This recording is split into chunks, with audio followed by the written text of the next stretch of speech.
practice after the bye week. Going out there normal Monday and continue to prepare for a great team, as we all know. Like I said last week, don't see any holes in this team. And kind of like I said, referred to, with free agency, if they did have them, a receiver, linebacker, they filled them. So it'll be very challenging, not just to play them, but to play there. You think about it, we've really never played in front of a crowd in 2 years, because of COVID, to go to a true road game. So that brings challenges on its own. And so we'll have our hands full. Sure, it's why we're a huge underdog for a reason. Raise your hand if you have a question. And you've talked a lot in the past about being at Alabama for those Ole Miss upsets in 14 and 15. Do you talk about that at all, or kind of what do you say to your team this week about heading into play a #1 team? Not at all. That has nothing to do with this. There are no players, no coaches here. Maybe Coach Nix, but that has nothing to do with this game.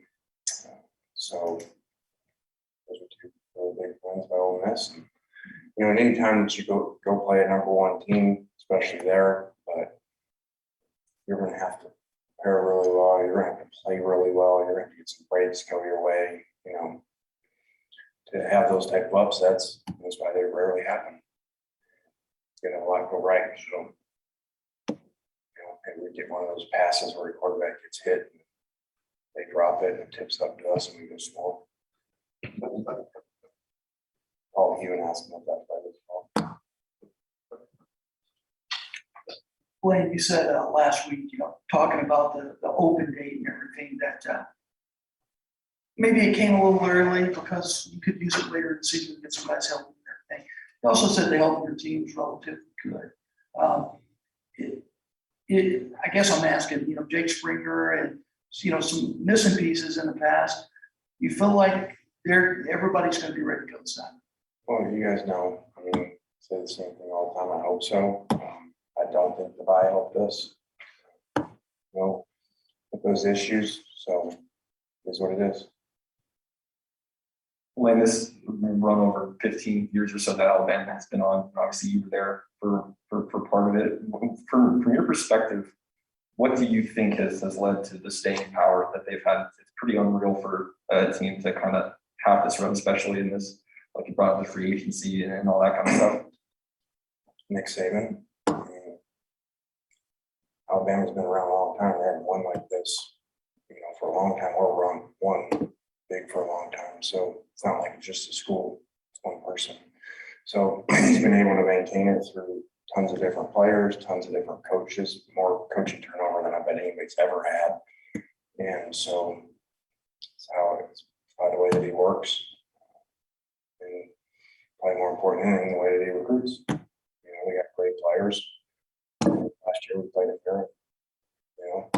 They had 6 first rounders. We had 2 draft picks. So he's dominated recruiting, and now with free agency, gets to add on to that. And he said it himself when first asked about free agency, that was going to make the rich richer.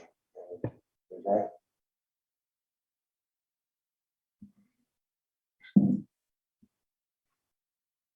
Seems weird to ask a crowd question, but you guys didn't play with Corrals last year. It wasn't loud really anyplace. You're going to Tuscaloosa, it'll be full, it'll be loud. What are you doing this week to just kind of prepare for that the first time since you've been here? Just normal crowd noise, like we always have for years. There's much more than you can do. I think more than the noise itself, I think it's just staying poised when you're in an environment like that, not making mistakes just because of the energy level. More than the actual crowd noise itself affecting the actual snap. What stands out about Bryce Young and just kind of what makes this Alabama offense work the way it has? Well, he's got great weapons. He gets out of trouble. He's been very accurate, short to midfield. You can see last week, he basically had numbers that are hard to do on air. You're going against nobody. So he's picked up really well, and then there's another coaching change they picked up through, and probably my team in the country.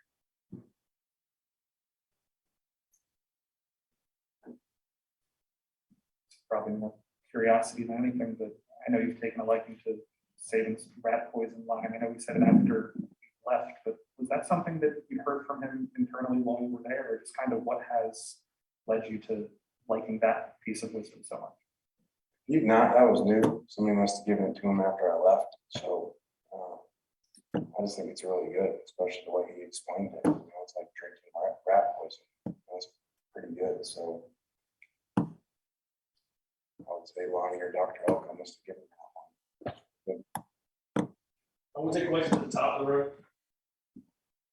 Lane, you mentioned, you guys are going to a hostile environment, everything, crowd noise. Just how much does it help to have a quarterback like Matt, be able to lead this offense and try to keep everybody composed throughout this game? Well, hopefully it helps a lot. But again, he's really not done this with us. He did it before. So this is a new set of challenges for him too. And all the rat poison around his success so far, and talk about Heisman trophies, which is ridiculous at this stage of the year. Like I told the players, there's only one ranking that ever matters. That's your final rank. All the other stuff means nothing. It's like being ahead, 3 rounds in a heavyweight fight, going 12 rounds, it don't mean anything. So we have a long ways to go and a lot of work to do, a lot of things to work on. All right, we'll take questions on Zoom. There's the first question on Zoom. Please raise your hand. I'll call on you. Unmute yourself. Lane, how much does Nick normally, you were a part of this for a while, how much does he prepare or look at SEC opponents during the off season, if at all? And do you think that because of the success you guys had against their defense last year, that you got a little more preparation for this game?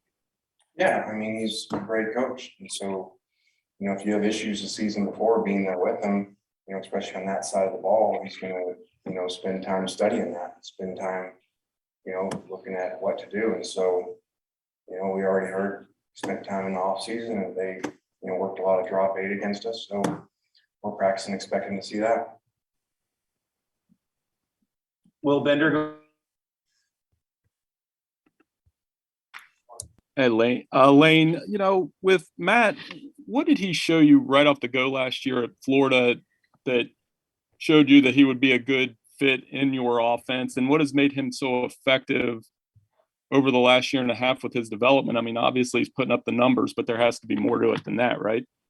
I think in that Florida game, having never played with him, and in that game, they were playing, a lot of the same coverage to formation. And so we're actually drawing things up during the game on the sidelines. And that's hard to execute when you haven't been with people and haven't had reps. And his ability to do that and change on the fly was very impressive. So he continues to get better this year protecting the ball, and that'll be huge again. I think I saw stat somewhere on TV or something that, the only teams that ever beat him,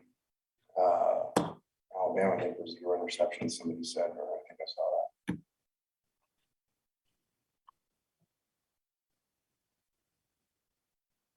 Parrish, go ahead.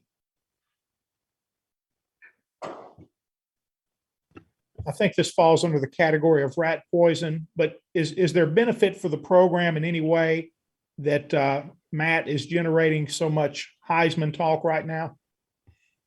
Well, again, for Matt, for his team, none of that means anything, just like the final ranking, being in the top for some Heisman, media talk now means nothing. It only matters if you win the thing.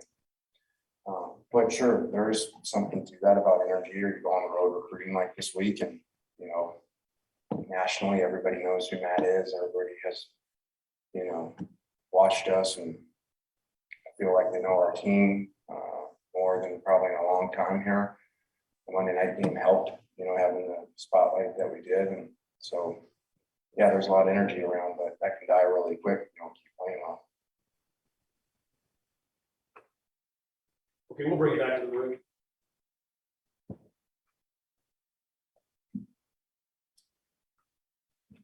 Coach, what can a game like this do for your recruiting efforts, not only for the 2020 class, but beyond?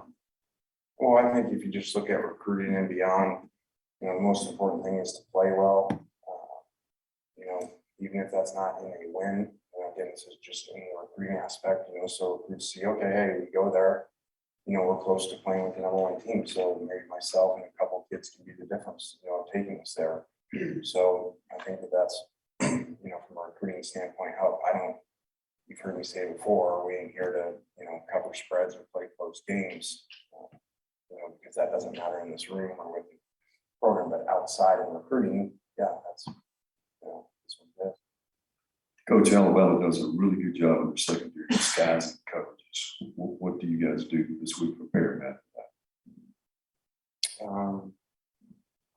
Well, I mean, like every week, whatever they do, you know, we try to simulate. Our service guys have meetings and try to give them the same looks. And again, with us, we never know because it's a little harder to disguise because of our tempo. So we're kind of never sure what people are going to do. So a lot of times we get a completely different game plan than what they've shown because we're so different. Lane, you see the big arm and the accuracy of Matt Corral and his statistics and what he does every Saturday. What are the intangibles you see, you know, that make him the quarterback that he is? The things that we don't see just by watching. Well, I think that he's here at 5:30 in the morning, you know, every morning, the way that he prepares and, you know, comes to meetings, his approach to it, and being on the players, you know, when they're not doing things right, even defensively. So, you know, really those leadership things, you know, when you guys aren't looking.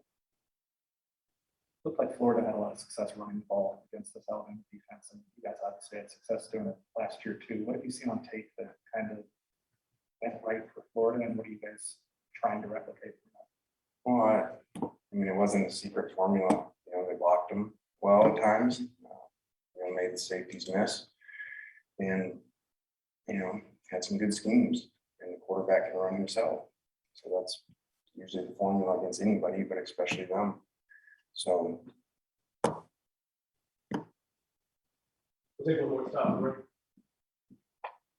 Lane, both, you know, last year's Alabama team, great team. This year's team, another great team.